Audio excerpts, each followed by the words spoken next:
नमस्कार दोस्तों, हिंडाल्को ने अपने क्वार्टर 3 के नंबर डिक्लेयर कर दिए हैं। चलिए देख लेते हैं कैसे हैं नंबर। फिगर्स करोड़ों में हैं, तो चलिए शुरू करते हैं। रेवेन्यू फ्रॉम ऑपरेशन जो इस क्वार्टर है वो है 66,521 करोड़। लास्ट क्वार्टर में था 66,058 करोड़ और लास्ट ईयर था ये 58,390 करोड़। तो ईयर ऑन ईयर बेसिस पे 13% की ग्रोथ है रेवेन्यू में। क्वार्टर ऑन क्वार्टर बेसिस पे लगभग फ्लैट ही है, 1% की ग्रोथ है खाली। ये कोई खास ग्रोथ नहीं है क्वार्टर ऑन क्वार्टर बेसिस पे, तो इसलिए इसे फ्लैट ही माना जाएगा।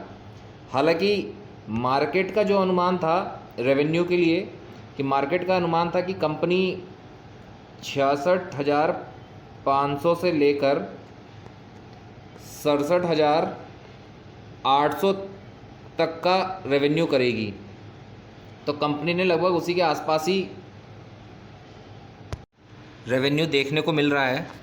चलिए चलते हैं अब खर्चों की तरफ कि कंपनी ने इतना रेवेन्यू करने के लिए कितना खर्च किया है। तो लास्ट ईयर का जो खर्च थे वो थे 53,563 करोड़। पिछले क्वार्टर में था ये 60,050 करोड़।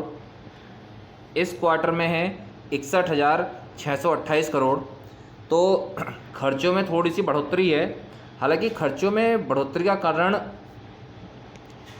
इनका कॉस्ट ऑफ मटेरियल की वजह से है।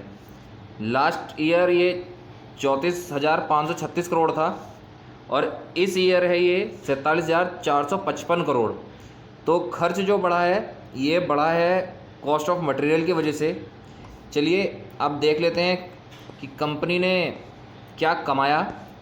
इनकम में से एक्सपेंडिचर माइनस करेंगे तो हमें मिलेगा प्रॉफिट एंड लॉस। तो लास्ट ईयर का प्रॉफिट था 3,735 करोड़। इससे पहले वाले क्वार्टर में था 4,741 करोड़ और इस क्वार्टर ये घट के हो गया है 2,049 crore. Year on year basis पे और क्वार्टर ऑन क्वार्टर बेसिस पे दोनों में गिरावट है। गिरावट हालांकि इन्होंने एक एक्सेप्शनल आइटम की वजह से बताई है। एक्सेप्शनल आइटम जो है इनका, वो ये बताया कंपनी ने कि जो इनका न्यूयॉर्क में प्लांट है उसमें आग लग गई थी, जिसके कारण ये 2,610 करोड़ का कंपनी को घाटा हुआ, जिसके कारण कंपनी का प्रॉफिट थोड़ा कम हुआ है।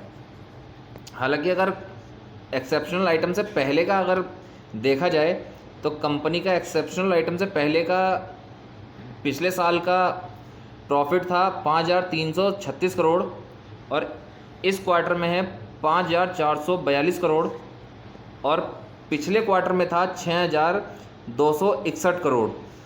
तो ईयर ऑन ईयर पे तो फ्लैटिश ही है, क्वार्टर ऑन क्वार्टर बेसिस पे भी गिरावट है। तो प्रॉफिट में तो ये कंफर्म है कि हाँ गिरावट है। और मार्केट का अनुमान था कि कंपनी करीबन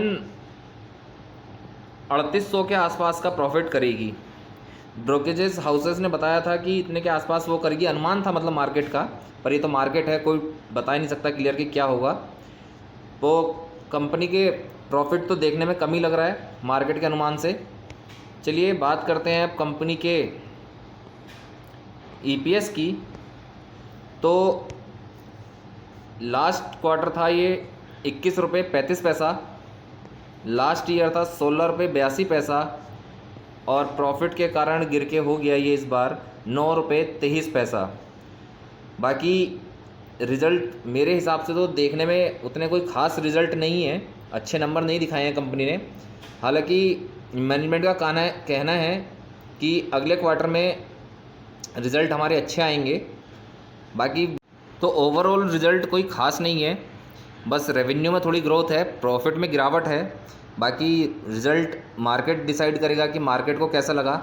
अगर आपको मेरा रिज़ल्ट बताने का तरीका अच्छा लगा हो तो वीडियो को लाइक करें, चैनल को सब्सक्राइब ज़रूर करिए।